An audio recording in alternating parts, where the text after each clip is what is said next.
daawada soo dhawow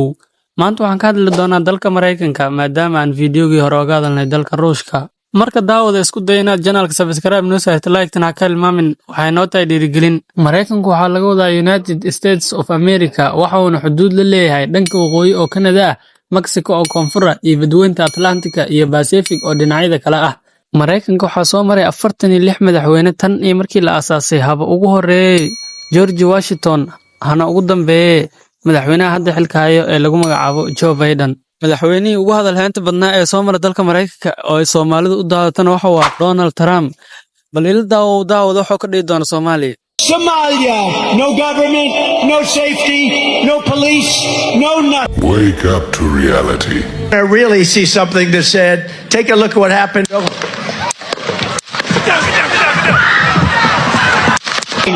USA, no government,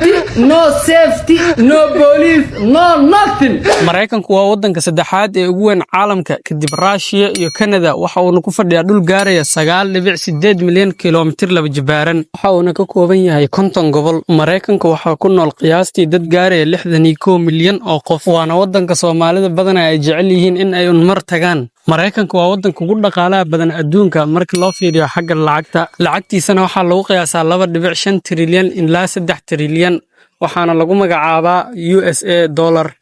dhaqaalaha Mareykanka inta ugu badan wuxuu ku tiirsan yahay warshadaha iyo soo saarista adeegyada tiknoolajiyada agriculture-ga dhoofinta iyo soo dejinta suuqyada maaliyadeedka qiimaha ugu badan ee laga helo dalka Mareykanka waa Christianity oo masiixiyadda ah Judaism, Islamka, Buddhism, Hinduism iyo Secularism iyo Agnosticism. Kontonka gobol ee Mareykanka kuwa ugu caansan waxaa la dhahaa New York, Ohio, California, kullina waxaan ku soo saarnay shaashada. Caasimada dalka Mareykankana waxaa lagu magacaabaa Washington DC. Magaaladan sidoo kale waxay hoy u tahay xarumaha muhiimka ah ee dawladda Mareykanka sida aqalka cad, golaha sanadka iyo golaha wakiilada. Dhanka kale sida hubka Mareykanka waxa uu leeyahay hubab waaweyn oo ay ka mid yihiin gantaalada wax duqeeya sida macdanta ugu weyn ee lagu magacaabo nuclearka oo laga sameeyo uranium qiimeyn la sameeyay 2020 ee xagga nuclearka ayaa Mareykanka waxa soo galay kaalinta labaad asagoo haysta 5,060 nuclear waxa kaliya ka horeeyna waa dalka Ruushka intaasina ayuu ku eegay barnaamijkeena maanta daawadeena sharafta leh meeqa ayaad ku qiimeyn lahayd muuqaalkeena 10 intee ayaad siin lahayd xag commentiga noogu soo daawad waxaan rajeynayaa waxun inaad ka fahamtay dalka Mareykanka sidaas darteed anaguna subscribe